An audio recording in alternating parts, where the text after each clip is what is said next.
vivir de dividendos. En este espacio voy a hacer un seguimiento real de mis portafolios para el retiro. En este episodio voy a hacer aquí algunos comentarios antes de empezar a compartir aquí los portafolios, porque también muchos me preguntaban: Renan, ya no estás compartiendo cómo inviertes en la bolsa de valores, cosa que yo hacía antes, compartía cada mes en portafolio de inversión. Hace poco también empecé a compartir un portafolio de fibras, que era uno o que es uno de mis portafolios para el retiro, pero a partir de este episodio voy a compartir los dos portafolios para el retiro que yo tengo. Entonces en este episodio comparto aquí algunos comentarios y ya empiezo a compartir también el portafolio. Entonces el primer comentario es que ambos portafolios están a través de un PPR, o están invertidos a través de un PPR, que es un plan personal de retiro. Entonces yo tengo un PPR a mi nombre y mi mujer también tiene un PPR a su nombre. Incluso queda el tip para personas que invierten juntos, parejas que están invirtiendo. Cada uno puede tener su propio portafolio.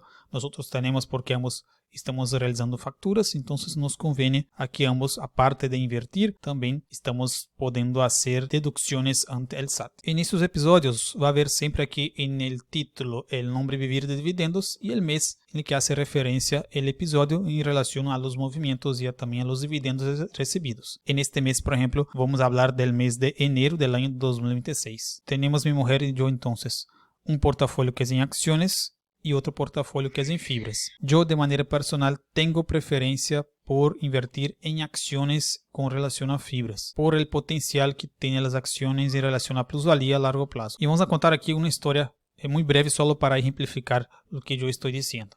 Vamos a suponer que un inversionista, Juan, va a hacer una inversión para abrir una panadería. Entonces Juan, en lugar de poner todo el capital que pueda tener disponible para comprar un inmueble y después invertir en todo lo que tenga que invertir de equipos para poner esa panadería en funcionamiento, él va a rentar un inmueble que es mucho más barato. Los requisitos para rentar son mucho más bajos que para comprar. Va a invertir en todos los equipos necesarios para empezar esa panadería, y lo que él va a lograr con eso es que él va a tener más dinero disponible para la operación del negocio para los siguientes meses, los primeros meses que suelen ser los más difíciles para sobrevivir con el negocio. Entonces Juan va a hacer esa inversión, va a rentar y va a poner en funcionamiento esa panadería. Para el dueño de ese inmueble es bueno porque va a tener un negocio que se supone que es estable y va a estar pagando renta cada mes, y lo que obviamente Juan como emprendedor o empresario quiere es que pueda pagar todos sus gastos y aparte le pueda sobrar para pagar sus gastos personales y también preferentemente que sobre para que pueda reinvertir en el negocio. ¿Qué podría pasar dentro de, por ejemplo, 10 años? Lo más exitoso o lo mejor que podría pasar para la panadería de Juan. Él puede tal vez tener dentro de ese periodo una marca que ya tenga mucho valor. Él puede tener algunas sucursales o muchas sucursales dependiendo de cómo o qué tan bien le va. Y él también ya puede estar operando, por ejemplo, bajo un sistema de franquicias, donde ya está vendiendo franquicias a otros empresarios. O sea, ese negocio que al inicio no valía nada o valía muy poco, dentro de 10 años, en la mejor de las hipótesis, ya podía estar valiendo bastante, tal vez millones, decenas de millones o hasta cientos de millones de pesos. Del otro lado, en el lado ahora del señor Manuel, por ejemplo, que rentó o que era dueño de la propiedad y rentó esa propiedad a Juan, lo mejor que podría haber pasado para esa propiedad es que tal vez haya tenido algún boom inmobiliario o más de un boom inmobiliario dentro de ese espacio de 10 años, así como por ejemplo pasó un poco después de la pandemia, o que viene pasando todavía, que es un crecimiento muy rápido del valor de los inmuebles, valor de los costos de los materiales también, y también de las rentas. Entonces ese boom inmobiliario puede haber ocurrido dentro de ese periodo. Con eso, consecuentemente, el inmueble del señor Manuel puede haber ganado una plusvalía también bastante importante dentro de ese tiempo. Pero también si tenía un contrato, si se respetaba ese contrato, y es un contrato largo, por ejemplo, posiblemente solo aumentaba de acuerdo a la inflación o un poco por arriba de la inflación, porque si era un contrato pues ya estaba predeterminado cuáles serían los aumentos, aunque hubiera habido una plusvalía muy importante por algún motivo externo, como yo comenté ahora. Entonces, estas son las naturalezas de ambos activos o de ambas maneras de inversión. Con las acciones puede pasar una plusvalía que es mucho más importante con el tiempo, puede ser más importante con el tiempo, y con los inmuebles, naturalmente, es una ganancia o un tipo de inversión que es un poco más limitado en esa parte. Así son las características de cada activo, digamos, de las acciones que cotizan en bolsa o de un negocio y también de bienes raíces. Nosotros tenemos la ventaja que dentro de la bolsa de valores podemos invertir de las dos maneras que yo comenté. Podemos invertir en propiedades que van ganando valor con el tiempo y pueden aumentar las rentas por contrato con el tiempo, y también cuando hay cambio de inquilinos puede aumentar todavía más su renta, así también como podemos invertir en negocios que estão prosperando dentro da bolsa de valores, que cotizam dentro da bolsa de valores e que estão prosperando no mercado ou na economia. Naturalmente, dentro dessas características, eu vou esperar que uma empresa tenha um maior potencial de plusvalia com relação a um imóvel, exatamente por as características que eu mencionei. Então, eu, de maneira personal, tenho preferências por as características que proporcionam um negócio em relação às características que proporcionam um imóvel, aunque eu creio que são complementares. Se podem complementar perfeitamente se estamos falando de bolsa de valores. Podemos complementar exatamente como mencionei, invertindo em ações e também em fibras. Pero eu tenho essa preferência, ao menos a maior parte do portafólio, de estar em ações e uma menor parte em fibras, exatamente por essas características. Dicho isso, vamos a ver então como foi o portafolio no mês de enero. Comparto primeiro os dividendos, depois comparto os movimentos realizados, que na grande maioria das vezes serão movimentos de compra. Hago também uma comparação de meu portafolio, de ambos portafolios, comparando com o IPC, que é o principal índice de ações em México, e também com o índice de fibras, que é o único, actualmente, o único índice de fibras que podemos fazer algum tipo de comparação. E al final, então, comparto como quedou o portafolio al final do mês. Eu tenho aqui, na parte de arriba, um resumo de lo que passou em el año 2025.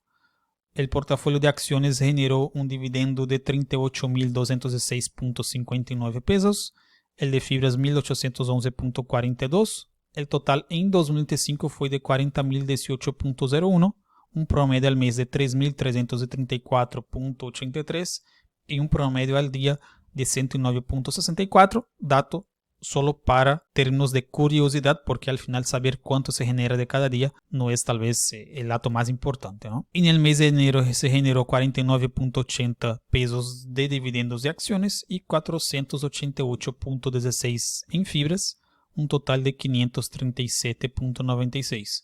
Aqui na parte de abaixo vem mencionado de onde vinieron esos dividendos. En el caso de las acciones vino de Actinver. Aqui eu tenho um exemplo de ações que já estão em meu portafolio, que terminaram no ano 2025 e também começaram 2026 com essas empresas aqui no portafolio. E aqui abaixo, o dividendo que foi recebido em enero de 2026, que foi de Fibra Macquarie. O que eu esperaria a cada ano, segundo simulações que já he realizado, é que o dividendo pode aumentar entre 10 e 20% a cada ano. É o que eu creio que está bastante razonável e se pode ter essa expectativa. Pode aumentar talvez muito mais, principalmente se estamos começando a invertir, porque cada aporte realizado é muito relevante em comparação ao portafolio como tal. Então, eu empecé, por exemplo, com 10 mil pesos, mas a cada mês eu pongo 2 mil pesos mais. Essa aportação é muito grande em relação ao atual valor do patrimônio. Então, ao início, é muito comum que os dividendos aumentem 100%, 150% em um ano. Depois, vai barrando pouco a pouco. 100%, 80%, 60%, 50%. Quando o portafolio já está mais estável e as aportações são mais razonáveis comparando com o atual valor do portafolio, devemos esperar mais ou menos de 10 a 20%, é um promédio. Aí 13, 14, 16% vai quedar normalmente por aí o aumento de los dividendos anuais. Recordando que há 3 motivos para os aumentos. Um, são os aportes realizados, é a melhor maneira para acelerar os dividendos recebidos. Então, se quero que a estratégia seja melhor, tenho que aportar mais. Vale a pena todo o esforço para poder aportar mais para a estratégia. Ponto número 2, reinvertir os dividendos recebidos. Naturalmente, se estamos todavía em processo de construção de patrimônio, vale a pena reinvertir todos os dividendos recebidos. Puedo reinvertir em la mesma empresa, em outra empresa, e eu decido como inversionista individual quando vou a reinvertir. Se não me conviene comprar nada agora, puedo esperar um pouco. E a terceira maneira que sempre comento, que muitas pessoas não valoram, que é o poder de crescimento de los dividendos de cada empresa. As empresas que são exitosas em lo que hacen, que têm uma boa administração, son essas empresas que têm a capacidade de aumentar os dividendos com o tempo. Vale a pena echar um vistazo ou poner mais atenção a essas empresas que têm um historial positivo de crescimento de los dividendos e vale muito a pena ter a atenção para essas empresas, porque uma consequência da boa administração a largo prazo é que aumente os dividendos, pero que também ocorra uma plusvalia no preço da ação. Essa combinação de dividendos crescentes e de plusvalia no preço da ação é o que podemos esperar, o que deveríamos ter em teoria sempre de las ações que estão em nosso portafolio. Claro que não todas as empresas vão funcionar igual. Algumas empresas possivelmente serão algumas surpresas ou serão um ponto positivo a mais para o portafolio e as outras simplesmente vão ter um rendimento positivo com o tempo e talvez também pode passar que algumas não tenham um rendimento tão positivo assim, mas é completamente natural e por isso entra a diversificação, porque não podemos adivinhar quais são essas empresas, não?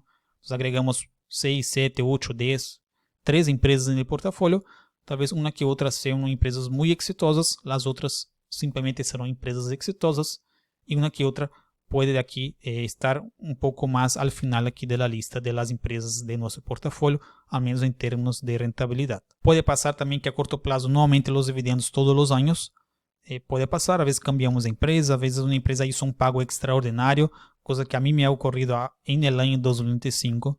Então a Sur, por exemplo, que é uma empresa que está em um portafolio, hizo um pago muito grande em el 2025. Possivelmente não vai ser isso em 2026 e com isso naturalmente vai afetar a comparação 2026 com 2025. Também comento que são portafolios que são recentes como tal. O portafolio de fibras eu empecé en el año 2025, empezamos en el año 2025, porque un PPR está a mi nombre, el otro no, como comenté, está a nombre de mi mujer. Portafolio de fibras en 2025 y el portafolio de acciones en 2024. Nada más que naturalmente es una continuidad de lo que yo ya hacía fuera del PPR y ahora estoy haciendo dentro del PPR, pero comento porque se tuvo que empezar desde cero otra vez. Entonces, empezar a comprar las acciones desde cero, empezar a crear un portafolio al precio que estaban cotizando, aunque yo ya tuviera buenos precios antes, pero se tuvo que empezar todo otra vez. Entonces, tuve que empezar realmente desde cero, nada más que ya empezó con un cierto capital. En el caso de las fibras, se empezó con capital más o menos de unos 22 mil pesos. Y en el caso de las acciones se empezó más o menos con 240 mil pesos, si no estoy equivocado. Ya al final vamos a ver cómo están los portafolios, al final del mes de enero. Aquí en la parte de los rendimientos tenemos cómo fue durante el año 2025 y tenemos cómo fue durante el mes de enero de 2026. El PPR de acciones 7.83%, ya considerando los dividendos. PPR de fibras 3.81%, el IPC 5.18%. Y el índice de fibras 2.19%. Los movimientos del mes. Tenemos aquí muy pocos movimientos en el portafolio de acciones.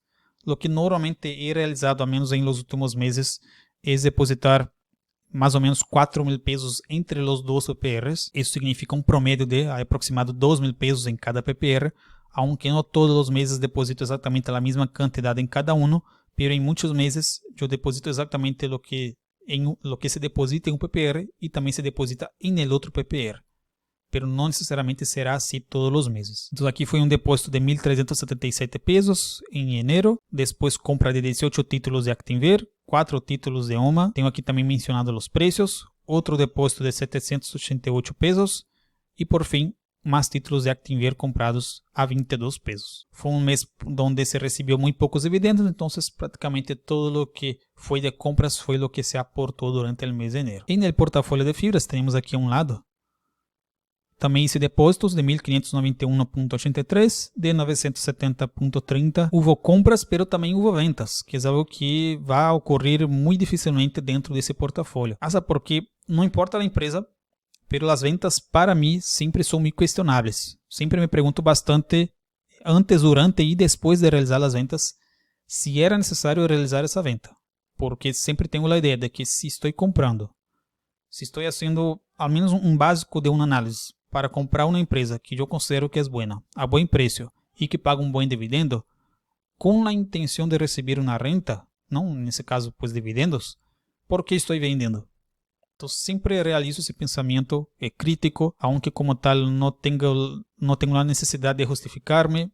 Em cada inversionista individual como tal não tem a necessidade de justificar-se com nada, pero de maneira personal, sempre eu mesmo me realizo esse autocuestionamento se deveria haver vendido na empresa. Então, a vezes passa e pues hay que ir aprendendo também com o que hacemos de bueno, pero também com o que hacemos de malo com o tempo. En este caso, eu hice 2 ventas durante o mês de enero, Fibra CFE e Fibra Monterrey, principalmente aproveitando essa alza muito forte que tuvo Fibra Monterrey no mês de enero, cotizando a mais de 15 pesos, eu creio que incluso passou de los 16 pesos, se não estou equivocado, porque aunque ambas empresas pagavam um bom dividendo, eu decidi invertir, ou he decidido durante já algum tempo, invertir em empresas que han tenido a capacidade de aumentar os dividendos com o tempo, assim como eu comentei antes. Então, estou disposto hoje a ter empresas que têm um baixo ou mediano nível de dividendo, aunque a preferência sempre que tenho é ter empresas que pagam um mediano alto nível desde o início. Isso é melhor, isso é importante. Sempre que possível é melhor ter uma empresa que paga um dividendo alto ou mediano e que aparte pode aumentar os dividendos, em comparação a comprar uma empresa que paga um dividendo mediano, de baixo a mediano e que também pode aumentar os dividendos. Porque é muito melhor desde o início receber um 7, 8, 9% em lugar de receber um 3, 4%. Pero eu he tratado de mesclar essas empresas em meu portafólio. Então, por exemplo, he comprado alguns títulos de Fibra Educa e he seguido comprando também alguns títulos de Fibra Educa com esse pensamento, já que é um PPR, eu não tenho a necessidade ou a urgência de sacar esse dinheiro agora. Já tenho predeterminado, digamos assim, a ideia de sacar hasta que os benefícios fiscais sejam um benefício para mim. Então, a partir de los 65 anos é quando se estará começando a retirar, então tenho o lujo, digamos assim, de poder esperar que essa inversão ou que esse dividendo seja um dividendo alto ou muito alto com o tempo. Não tenho a urgência que seja um super dividendo agora, porque não vou fazer retiros desse portafólio agora. Então não tenho como tal nenhum problema em esperar aqui 5, 8, 10, 15 anos em que esse dividendo se convierta em um dividendo alto. É o que he tratado de fazer já desde há alguns meses. Es lo que voy a seguir haciendo aquí con los portafolios de PPR. ¿Cómo quedó entonces el portafolio al final del mes de enero? Aquí yo tengo todo el portafolio de acciones, voy a pasar por él aquí ahora. Y tengo el portafolio de fibras, que es un portafolio aquí más pequeñito.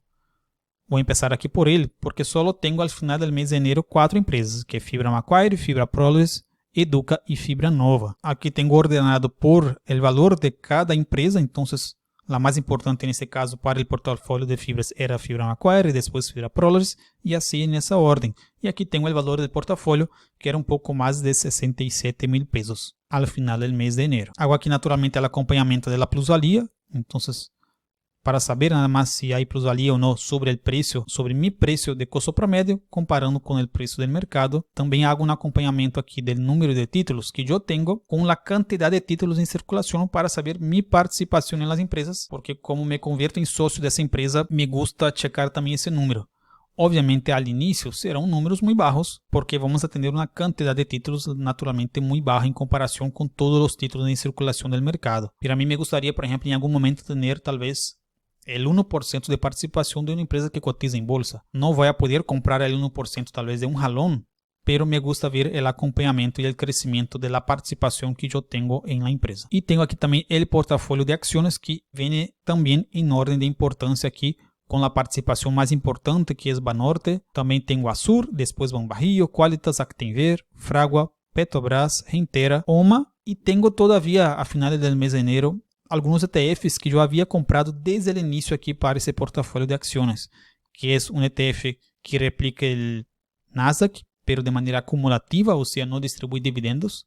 También había comprado aquí el VUA, también tengo el ETF Genius y acciones de Nubank. Esos ETFs están desde que yo empecé el portafolio en el año 2024. Yo los vendí en otro momento, pero al menos al final del mes de enero todavía estaban presentes aquí en el portafolio, incluso con aqui alguma plusvalía, ¿no? En el caso de Nubank, por ejemplo, más de 45%, más de 10%. Entonces, no tanto aquí por la plusvalía me deshice de ellos, sino más bien que yo decidí tener después ya solo empresas que realmente pagaban dividendos. Y eso sería todo. Cada mes entonces voy a estar haciendo ese acompañamiento real de mi portafolio y es bueno también para compartir lo que pienso sobre las empresas que cotizan en bolsa. Como pueden ver, invierto tanto en acciones como en fibras. E o que muitos me perguntavam de como está o portafólio, o que estou comprando, pois aqui queda de uma certa maneira como um conteúdo educativo dentro aqui de meu canal também. algunas pessoas já me han comentado também que se inspiravam também em mi portafolio para empezar también un portafolio de dividendos. Entonces, pues muchas gracias y agradezco bastante también a todos que están acompañando aquí el canal, y la idea es que sea un episodio al mes luego después de haber recibido el estado de cuenta. Si te gustó este video puedes contribuir con like y nos vemos en los siguientes videos. Un abrazo.